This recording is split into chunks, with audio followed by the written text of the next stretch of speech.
We're here. We are live, and we are waiting for our witnesses to come in. For the interns, I'm sure you've been told, if you go on the legislative website and go to finance, the agenda's there, and then all the supporting documents have been handed in, so you can read in great detail everything that came today. Okay, and we're back, and this is just our initial update on broadband and on what's been going on. And I don't know if you have set up an order that you'd like to go in, witnesses. Welcome. Yes. Good afternoon. It'll be Rob, myself, Rob, and Rob Fish and Rob. But we've got it planned, so we won't. Okay. You don't have to worry about it. Okay. Thank you. Just for a minute, just tell us who you are, because we've got some interns in the room. We've got new members to the committee. You know, who you are, what you do. So that's all out there. Okay, great. And maybe if we could hear, if you wouldn't mind introducing the new committee members of the committee, that'd be great too. Anyway, I'm Christine Hultquist. I'm the director of Vermont Community Broadband Board. The governor appointed me this job in July of 21, and I'll turn it over to Rob Fish, who's been here longer than I have when working and really been part of the startup. Go ahead, Rob. I'm Rob Fish. I'm the deputy director. Prior to that, I was the rural broadband technical assistant specialist over at the public service department. So I'm the holdover. And good afternoon. I'm Rob Beatty. I am the staff for the Vermont Communications Union District Association, and I'm about 4 months into this endeavor with you all. And Rob V has a long background in telecom. I can tell you that as well. So. Okay. So tell us what's been happening. We have a presentation to work from. I think if you're, I don't know whether you could pull that up, or we can pull that up. Jill, can you? Okay. Yeah, we can pull that up.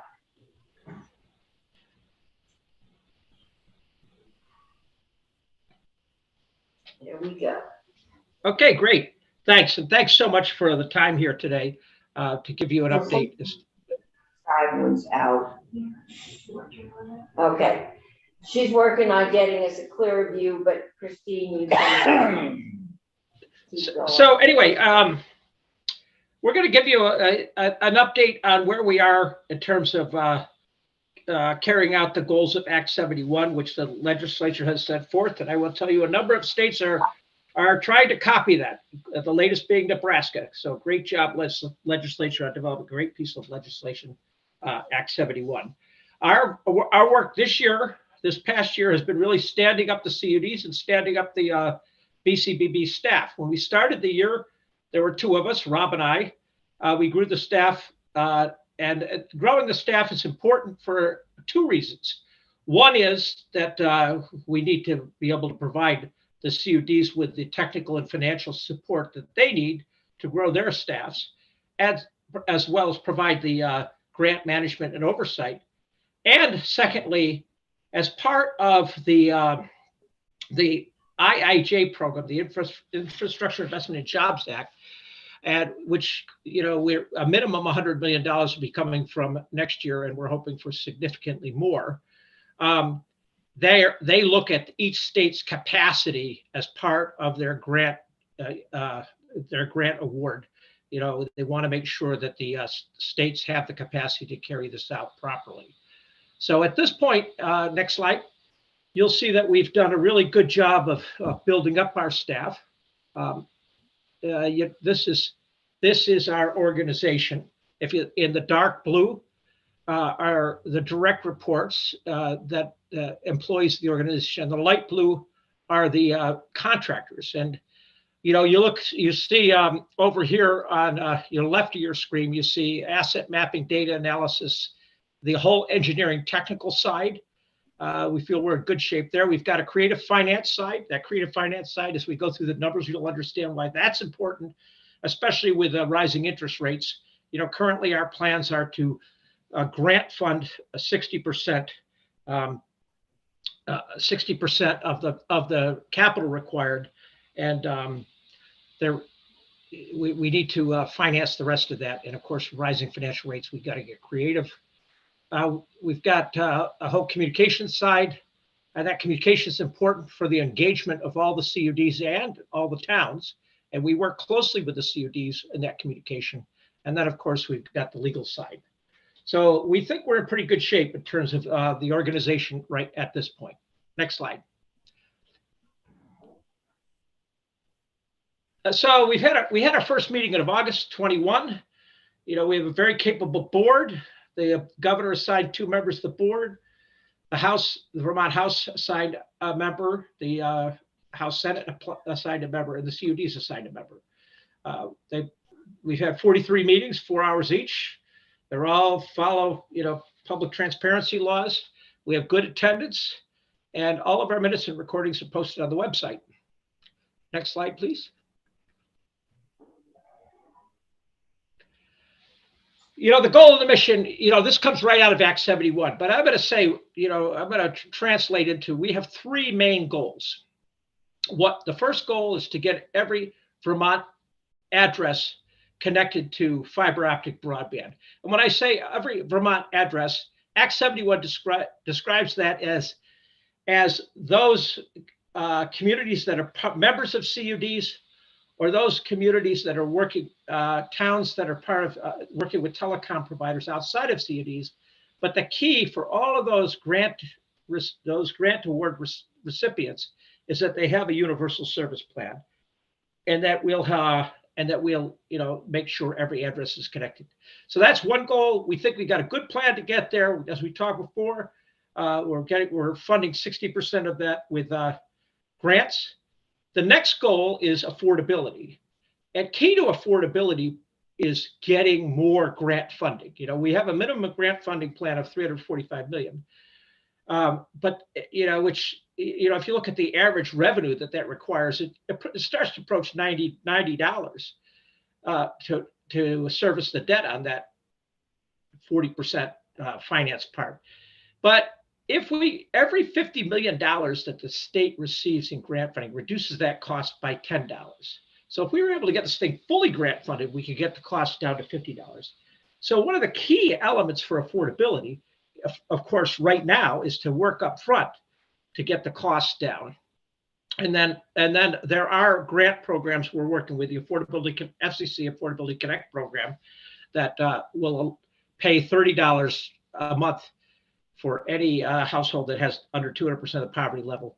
And there's another $8 available for other programs. So conceivably, we can get that down to a significantly low cost by A, trying to get as much grant funding as possible, and B, taking advantage of the programs that are out there today. Now, the ACP program, that expires at the end of 2024. So we're working with the federal delegation to extend that program.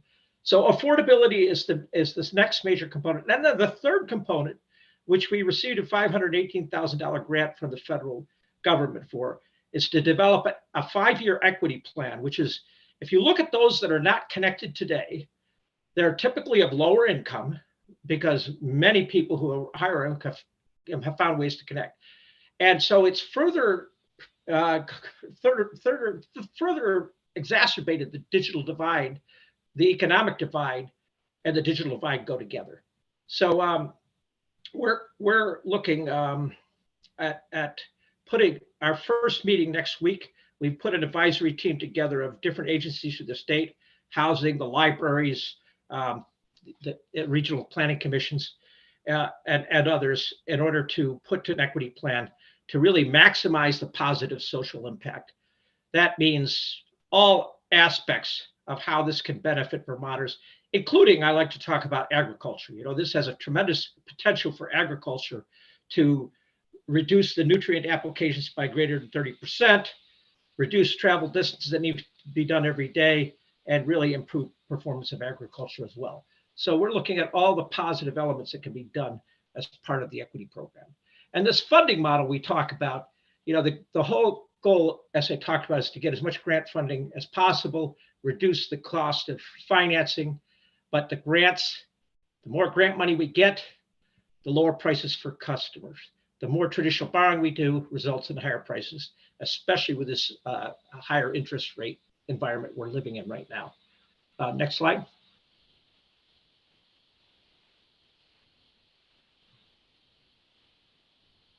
So Rob Fish will take over from here. Go ahead, Rob. Great. Thank you, Christine, and thank you to the committee for your continued support and oversight. I'm going to briefly talk about our two major grant programs. The first program is in pre-construction. So we're doing something that most other states aren't doing. We're not just an entity that's distributing millions of dollars of grant funding. We're also building new organizations that are accountable to the residents of those communities. This creates a little bit of a different model than that's happening elsewhere. So we have a pre-construction program.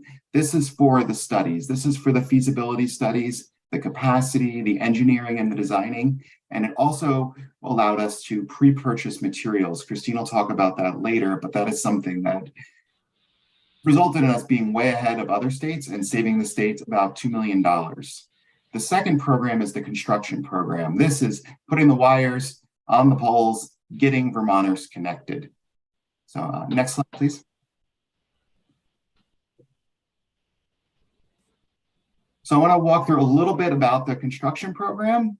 Like I said, this is a bit of a different model since we start building up new entities. So this requires additional oversight and accountability. So once the application is received, there's a multi-step process before it even reaches the board to make a decision on it. Act 71 requires what we call as an Act 71 compliant business plan. This is to ensure the sustainability of the network. We want to know that the communication union districts are looking over the horizon at threats and what it's going to take to be sustainable. We have that reviewed by our fiber optic consultants, CTC. They review the business plan, they review the high-level designs, they review those designs to ensure they meet outside plant designs that we developed. The infrastructure we're building is for the next 30 to 40 years. It has to have the capacity and the redundancy and the resiliency to last that long. It's a once in a lifetime investment. At that point, once CTC can make a recommendation to support the proposal and then it meets all the minimum criteria, staff reviews it again and we make a recommendation to the board. Each applicant is required to make a presentation to the board. CTC, our fiber optic consultants, are there to provide feedback. And it goes through a deliberative process. Some of these applications have taken 4 meetings.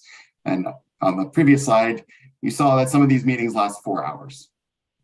We also, if we are not ready to make that recommendation, we work with the applicant to cure the application and put them in direct contact with CTC. We see our role as shepherding these applications through, shepherding these organizations through, and ensuring the oversight and accountabilities. We want this to happen. If we're going to be giving all these millions of dollars in grant funding, we need a network that's going to be working for Vermonters. Throughout the construction phase, they're providing the detailed design that's signed off on, providing monthly reporting. We also do have an inspection process as these networks are built. So next slide, please. So I want to talk a little bit about what's happening around the state right now. We're happy to report that there are 5 CUDs that are actually, I'm sorry, 6 CUDs that are engaged in construction. EC Fiber is still using their revenue bond funding, but the other CUDs as of the start of this year are in the construction phase. They have approved grants. They have connected their first few customers. In some cases, this is literally a handful of customers as a pilot program down in Deerfield Valley, but we are excited for the next year and expect these numbers to accelerate. But I also want to just give an update on the communication union districts. Last time we spoke, there was 9 of them. We do have a 10th CUD right now. The towns in Chittenden County created one. They voted so 90% in favor across all the towns in November to create a new communication union district. Since then, Jericho has joined it, and there's discussions in some of the other neighboring towns. So it's 214 member towns. Each one of these towns has a representative and an alternate. 76% of the state's population, and most of the serviceable addresses. So we are quickly moving into a situation where the areas of the state that do not have fiber are represented by communication union districts. We can go to the next slide. I'll talk about some of the other areas in the state, because while we are laser focused on the CUDs, we are keeping an idea and making sure we don't want any Vermonter left behind. So this is what's happening elsewhere. And this is where I get to the point of saying that we're very close to reaching the extent of the communication union districts in terms of the number of towns. If we start up in the north there, Fletcher received funding from Northern Borders to build out fiber to the home up there. We also know there's another company that's going to be building there in the near future. We're going a little bit south. The VCBB did issue a grant to Waitsfield Champlain Telecom to build out fiber to all of the towns that are not members of CUDs. Half of their area is with Maple Broadband. Maple has also received a grant to fill those, so that'll complete that territory. Heading south, we have learned that the TDS will be building out starting this summer in Wethersfield, in Northfield, which is part of CB Fiber, as well as other towns in their area. Cavendish, I believe, is another one in Baltimore. VTEL reports that there's fiber to their premises throughout their service territory. And then with the Southern Vermont grant, they're also going to cover those few residents in Glastonbury. There was no way for them to join it under current law. So we're making progress on a statewide level, and we're happy to share that and excited to come back in a few months and show how that is accelerating. Because when you're talking about construction, a lot of it happens behind the scenes to start. A lot of it is the engineering study, the make ready, pole studies, getting the applications in, hiring the crews. And that's what most of this year has been about. And we're excited to see things happening. Next slide, please. So I want to just show a brief snapshot of where we are at with distributing funding. This is as of December. The board did approve $1.8 million in new pre-construction grants yesterday, and another $577,000 for the pre-purchase of materials to pay for the fiber. That's you can see it behind me. It's showing up all over the state. It's exciting. As you know, we've received $150 million from ARPA, 95 from ARPA Capital, and we know we're getting at least $100 million from the infrastructure bill. That's the BEAD program. So we're looking for other sources. We'll talk about that a little bit later. And this is a lot of money. This is more money than we could have imagined. When I started working on this issue for the state a few years back, we were excited about $1 million grants. And now we're seeing the amount of funds necessary to make this happen on a statewide level. There's still lots of risks. Inflation, you've seen how that's changed, rising interest rates, material shortages, workforce shortages, and then delays with the BEAD program. The link we included in here is a dashboard that goes into a lot more detail about the funding that we've distributed, and we're going to keep updating this, and we can give you a whole tour of this at some point. Next slide, please. Okay, Christine. Yeah, so the key constraints that we're dealing with, there's a number of them that are really important. Make ready is the work that the electric utilities need to do to the utility poles before you can put telecom cables on them. And make ready needs to be performed with a first-class line worker. And it takes 4 years of apprenticeship to develop a first-class line worker. So meeting that capacity is, you don't turn that around quickly. You don't hire your way out of that. The good news is we've been working right from the beginning with the electric utilities to address the make ready issues. And we're certainly, you'll hear from Rob V a little later about, the CUD's work in this area. But this is one of those key areas. You got to get the make ready work done before you can start doing your fiber infrastructure. And that is real important to coordinate schedules. The CUDs have been doing a really good job of coordinating with utilities. Utilities have been working closely with us. So things are going well there, but it's something we focus on every day. Access to capital, again, that's the emphasis on. We've got to get as much grant funding as possible to reduce the cost of debt service, However, we are focusing on, and one of our staff has been 100% focused on, how do we set the CUDs up for success when they go to the bond and the borrowing markets. And it's very important to have sustainable business plans to do that.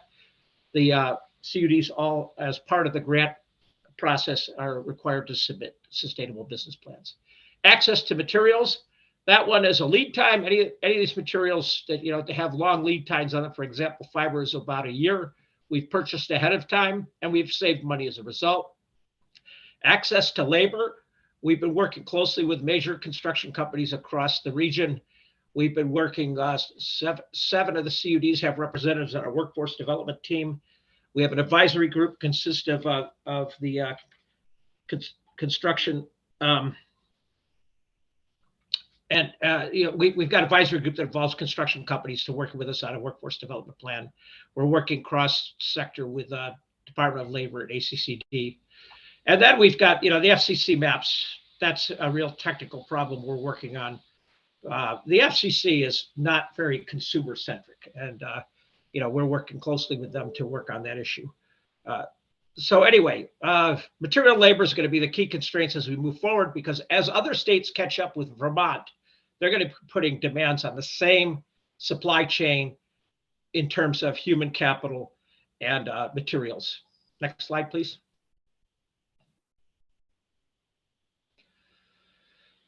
So creative financing is key to getting this done. When we talk about creative financing, we've got a number of options we're working on. For example, if we can show, we talk about environmental, social, and ESG bonds, environmental, social, and governance bonds, come with lower interests. We can show the environmental benefits of being connected through the ability of the smart grid to handle more renewable generation. We're certainly showing that this is good governance with the 400 plus volunteers working through the state in these community-owned networks, and the social through our equity planning. So that's an example of one of the tools we're looking at. We've worked with different organizations to get letters of credit. We are leveraging any of our existing programs. The good example is that AK Broadband's applying for a $24 million USDA grant, and we've committed $400,000 as a match to help them with that. This Pay It Forward Workforce Development Plan, what Pay It Forward means is that as we take workers that go from $15 an hour job, move them into $35 an hour jobs, work with the employers to pay back the cost of their training so that we can continue to keep this fund moving into the future. It's kind of like a revolving credit program so that we can continue to train future people. I talked about climate financings. We're talking about different blended finance programs. So just as an example of the mechanisms that we're using in order to reduce the finance cost. Again, the number one goal is to not have to go to financing markets at all, but we know we're going to have to, so we're addressing these issues. Next slide.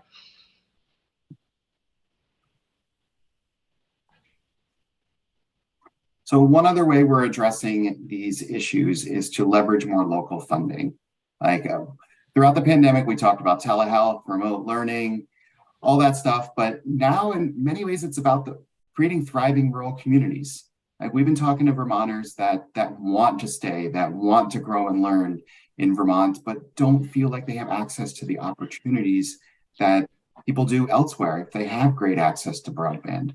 So it's an equity issue on that front about thriving communities, also on energy equity, being able to benefit from efficiency and renewable programs, from telehealth and aging in place. There's going to come to a point where anybody's house could end up being a hospital room, to being able to be monitored by doctors and being able to stay at home rather than in a healthcare facility. So we're starting to expand the discussion on why broadband is important, and towns are seeing this. This is why we now have 40 towns, and this will keep expanding, that have contributed some of their ARPA local fiscal recovery funds to the broadband build out effort. These funds are a little bit more flexible. which is helpful. CUDs are using them for a variety of purposes, and they'll also be used for any matching that's required via the BEAD program. And we will be matching these contributions through the BEAD program. You can go to the next slide. You'll see the CUDs that have taken and run with the effort. Others are in the process. We only announced that we were doing the match this way a few months ago. So it's 2.485 million has been pledged so far. Next slide. So Christine, would you like to talk about the middle mile? Oh, sure. Thank you. Sorry, I was a little distracted. One of the things we're taking advantage of, I talk about continuing to pursue as many grants as possible. The NTIA, the National Telecommunications and Information Administration, has made $1 billion available for states for a middle mile grant. And that $1 billion will be, they're only looking for 10 to 15 applications. So it's very competitive. That means, we're looking at anywhere from 75 to $100 billion. So as part of this, one of the things that's really critical is to develop a robust and resilient ring network for the state. So if you look at that picture there, you see there are rings throughout the state. Those are geographically redundant rings. So if for some reason a tree falls on one fiber from one direction, you can feed it from another direction. So we took advantage of this program and proposed a $114 million middle mile fiber optic network that is 1,663 miles. What's really impressive is the major telecom carriers of the state are part of this, have supported this program, and we're going to use any available fiber that exists today will be part of this because we don't want to duplicate fiber. But public control will be maintained through this through a special purpose vehicle, which is a financial tool that allows multiple groups to own a network. It addresses the public safety concerns that you may, some of you new folks maybe hear about these concerns about 911 dropping out. This addresses that issue. It has lots of benefits. One of the caveats is it requires a $30 million match from the states. So you're going to see from the Budget Adjustment Act coming from the governor, a $30 million appropriation. So we have $30 million of general funds and $16 million in-kind funds that have been committed to this program that will leverage another $67 million. So it's a very good investment of public capital because we get a 2-to-1 return on our investment, but greater than 2-to-1 return. Next slide, please. Workforce development we've been working on that for a long time. It's very impressive about the number of groups that have involved with this. We're looking at 8,000 miles of fiber being constructed. That's going to require 200 additional fiber technicians. And if you look at fiber technicians, you have to train 3 to get 1. You lose half of your fiber technicians because they can't work in the air. And then, of course, job turnover is there. So it's really a challenge to get what we need. And if we look at what's happening with the workforce today, all sectors are suffering from limited resources in the workforce area. However, this is a great opportunity to enable Vermonters to grow into higher paying jobs and move into a new career, an IT career. So we're working with other organizations, such as we reached out to the EIC to say, hey, let's put a program together that people enter this fiber training program. They can go anywhere they want from a technical standpoint. We can put them on a training track to become an electrical or fiber engineer. We're working with the state college system to get accreditation for these programs. So it's been a great collaboration, and we have commitments from the major telecom companies that if we put these people through these programs, they will start them right away on paid work. So we don't interrupt, as people get into this program, and people who are making low income today, they can't afford to interrupt their income. So we're going to pay them well in the program, and they're going to get paid immediately on the job so that we won't interrupt their income. Next slide, please. Great. Well, Christine's talking about interrupting income. The other thing that we can't interrupt is construction once it gets started.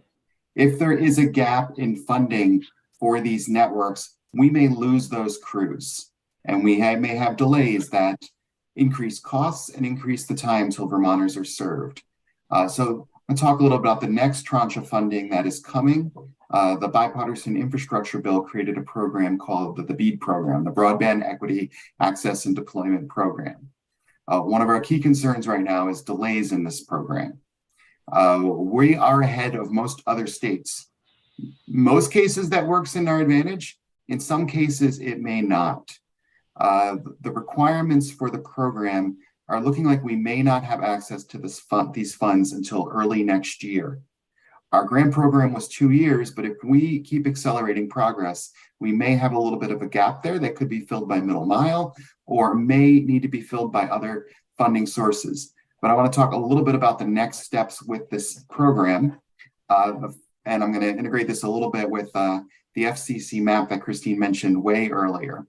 So the funds, they're going to be allocated based on the number of unserved addresses in the state. Does the FCC use our map? No. They contracted with another company to create a brand new map. In our examination of the map, we've found thousands of locations are missing and thousands more are incorrectly marked as served. So if we've been doing our job over the past month, you have repeatedly heard from us via email and across the media about the FCC challenge process. We are preparing a bulk challenge to addresses that we feel are incorrectly marked served. We've been working with providers to correct the record if we understand their data was flawed. I'll leave it at that. We have also been activating individuals across the state to challenge what the FCC map says.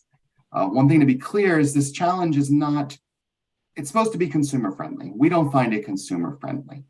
The map is based on the data submitted by the providers. Consumers have to disprove this. They have to sign under penalty of perjury that they disagree with this.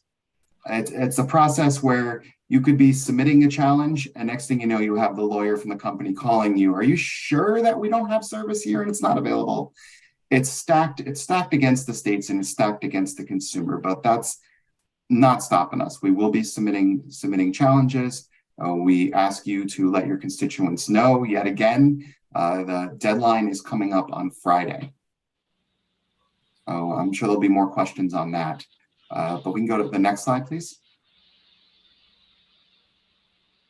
So the other issue with the challenge is it's advertised availability, maximum advertised availability speed.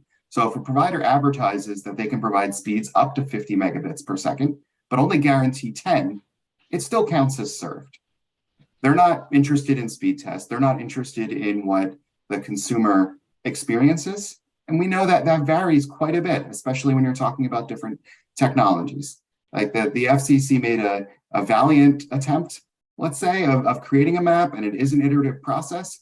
But unfortunately, this allocation is not an iterative process. The data that's in on the 13th is what the NTIA is going to use for the allocation. Like we believe that any challenge process, I'm going to back up here. So when you buy a gallon of milk, you get a gallon of milk. There's people that check that that is an actual gallon of milk. You buy a gallon of gas, same thing. What the FCC wants is to take the company's words that they're providing those speed and then make the consumer prove that they're not. Prove that they don't have the availability, that they can't sign up for service that claims to offer certain speeds. It's a little backwards. So we've been engaging with the public, engaging with lawmakers, engaging with the media, both here in Vermont, and we're going to keep fighting to make sure Vermont gets every single penny it deserves. So next. So at this point, we're going to turn it over to Rob Vitsky to talk about VCUDA, and then we'll take questions. Thanks, Rob. And I just want to say, can you imagine going and buying a gallon of milk and having it on the label saying, this is up to a gallon, but the level varies depending on which one you pick up. That's how the FCC. And each one of those addresses that we managed to successfully challenge could bring another $4,000 to $5,000 to the state for broadband funding. That adds up when you're talking about thousands of addresses. So far from what we've seen from the FCC is they're erring on the side of agreeing with the provider and agreeing with the CostQuest, the company that got millions upon millions of dollars to create this new map. Great.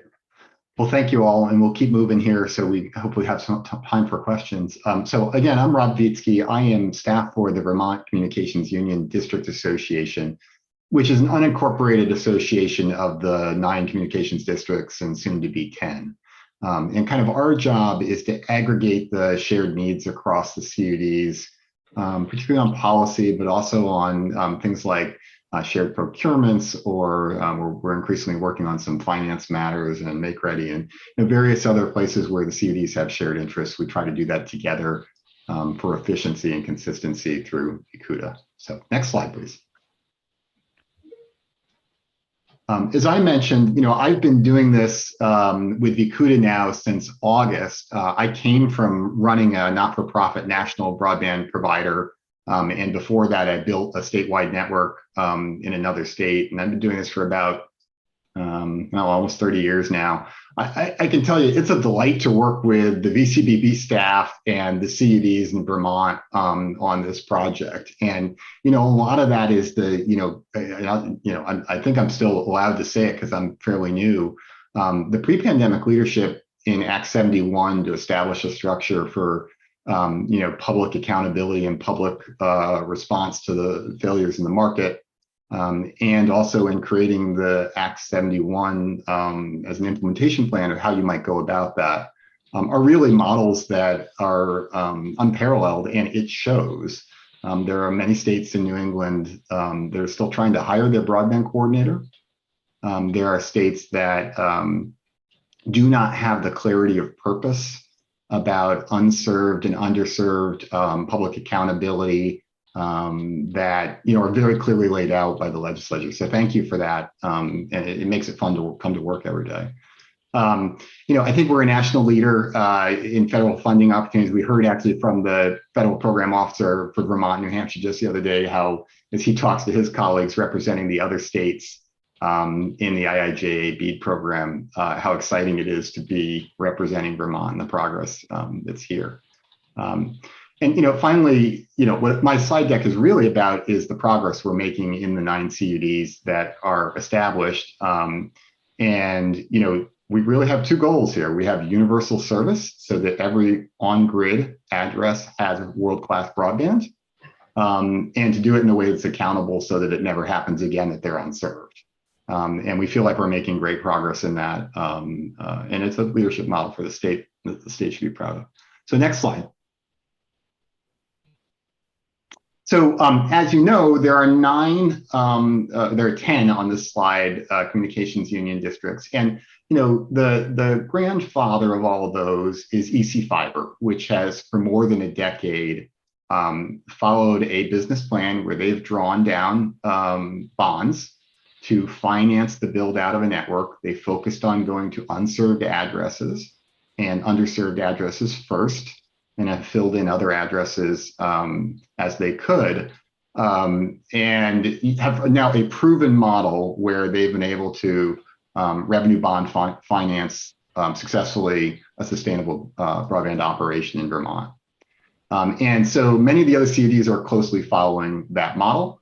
And a couple of them, just due to the amount of unserved or underserved or kind of geography or other things, have chosen slightly different commercial partnerships. But fundamentally, these are community-owned organizations through the municipal broadband vehicle that was created in Act 71 that are going to own and control the operations of the infrastructure in the districts they serve. So I'll go through an update on each one. And next slide, please. So CV Fiber, not far from where you all are right now, kind of status update. They have an excellent executive director that has come on board over the summer. They are actively in this process of make ready. I know we mentioned this a couple times, but in order to add a fiber optic cable onto the pole, you have to go to the pole owner. In this case, in Vermont, it's typically the power company, and apply for some space on that pole. And it has to be high enough that a truck can get under it. And it has to be low enough below the power lines that the communications workers can work safely. And then the pole owner has to go out and make space for you. And so this is, you can imagine, a very manual process where the pole owner and the CUD go out, they look at each pole in a ride out, they create documentation of what needs to be done on each pole, we get a bill. The utility company then goes out and moves the wires around. Sometimes they have to put a taller pole in to maintain the distance above cars and below the power utility. Sometimes they need a longer pole. So this is a very intense and physical part of the process. And then, as materials come in, we go out and start to do construction on the poles. Sorry for the aside on this one, but I wanted to explain make ready. CV Fiber is in a great process. They had their construction kickoff on December 21st in Calais. They have materials in place, and they're ready to get going on construction as their make ready, the first sets of make ready get authorized. Next one, please. NEK broadband. So in Northeast Kingdom, this is the largest territory CUD and some of the most challenging territory in the state. They've done a great job in terms of staffing up a number of things from finance and community relations to geospatial information systems and et cetera. And they have a team in place. They've completed the first stages of their hiring.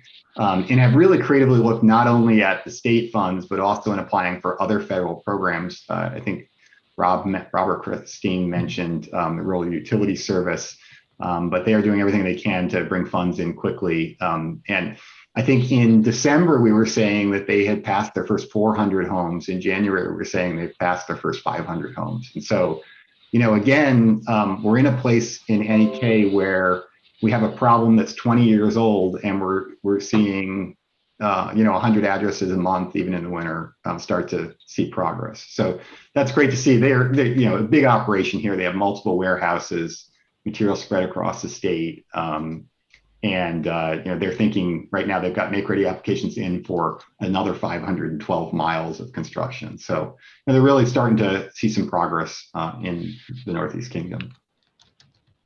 Next slide, please. Maple Broadband, so this is a little to your south and a little to your west where you are today, has hired a very experienced executive director as well. They've received their first grant, and probably the highlight here in terms of what they're doing is two things. One is just a recognition of the community involvement in, this is just one CUD, but they actually tracked their community hours. And tracks 2,600 community hours across several dozen people in a 6-month period. So it just kind of shows you that these are not your average commercial broadband providers. These are very much grassroots, community-owned investment. Again, they're using private partners to do the work. They'll use private partners to operate it, but the ownership and control and accountability will stay in the community. And probably the most exciting thing is that their first customer trial pilot group is expected to go live tomorrow. And so they've got their first node up. They're doing their first installations today and tomorrow. And they expect to be able to say tomorrow that they have their first customers online. Next slide, please. Northwest Fiberworks. This one had a bit of a redirect. They had a partnership with Google that they've had to rework. I actually think that they're pleased with the way this is coming out. They will admit that they lost a few weeks of time, but that ultimately it's improved their process, and they're excited about it. They've got a lot of their make-ready work and a lot of their initial planning underway. They've got an RFI that they've received the results for. I think they're evaluating in terms of some of the initial design and construction process. And so, a little bit behind some of the others, but making great progress and absolutely have a solid plan.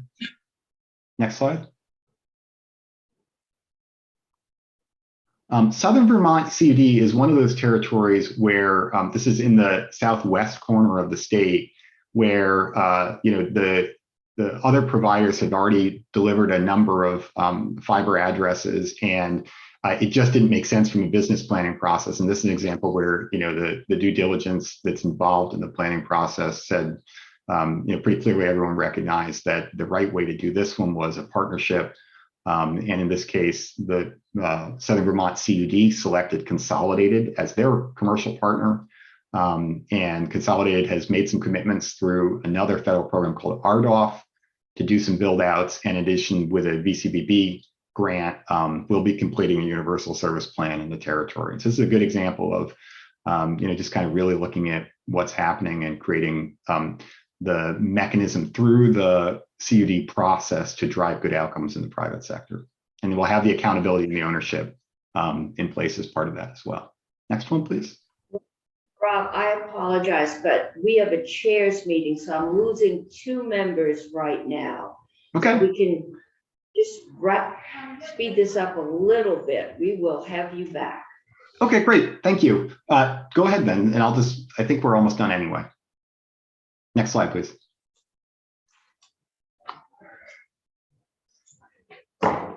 DV Fiber, again, the news here is first initial groups of customers, unserved customers connected in Reedsboro at the end of December. And they're looking forward to expanding that very soon. Great progress here as well. Next slide, please. Lamoille, also like Northwest Fiberworks, just about to submit their first construction grant to the VCBB and expects to get underway shortly. Next slide, please. And EC Fiber, again, is kind of the model here that proves that the CUD model works and can be sustainable. They've managed to do this for more than a decade without the kinds of federal investment that we're going to be able to assist the other CUDs with. And but it's great to remember always that we have a proven model here that's been able to do this. Last slide. So we're going to come back and talk to you throughout the session about some of the other things we're working with. Rob talked about mapping. I talked about the pace of, or about the complexity of make ready. We're going to talk to you some about the pace of that and kind of how we manage that. And then also thinking about funding in the long term, particularly if the BEAD program is delayed. Okay, and I have one more, I think, and then I get to say thank you and I'll get off. Obviously we want to celebrate this as a community process. It's really important to remember you have people in every one of your constituent groups and every one of your districts out there who are actively volunteering to make this happen. It's making a difference. They hold themselves accountable. They're mission driven. They hold VCBB accountable. VCBB holds them accountable. It's a pretty harmonious loop right now. A lot of Vermonters making a lot of difference here. And the last slide is just a thank you. We are going to be bringing a number of CUD representatives to the Capitol on Tuesday, the 31st. We'd welcome a chance to see you again and to answer individual questions as well. So thank you for the time today. So, sorry for going over. Be in touch with our staff and we will get you on for a few minutes. Thank you. This has been helpful. I know that affordability was on my list for this year. And I have a feeling we may get some requests for Make Ready, since it also seems to be an annual issue. And thank you, and we will see you back. For those of us who slogged our way through those 2 bills, this is very encouraging to know that it is working so well. So we will keep moving forward. Anybody on the committee? I have one committee member wants to know if we can get paper maps, but I think Jill can print those. Okay, so we are good. Thank you very much. Yes, thank you for your time. Thank you. Thank you very much. Thank you. We were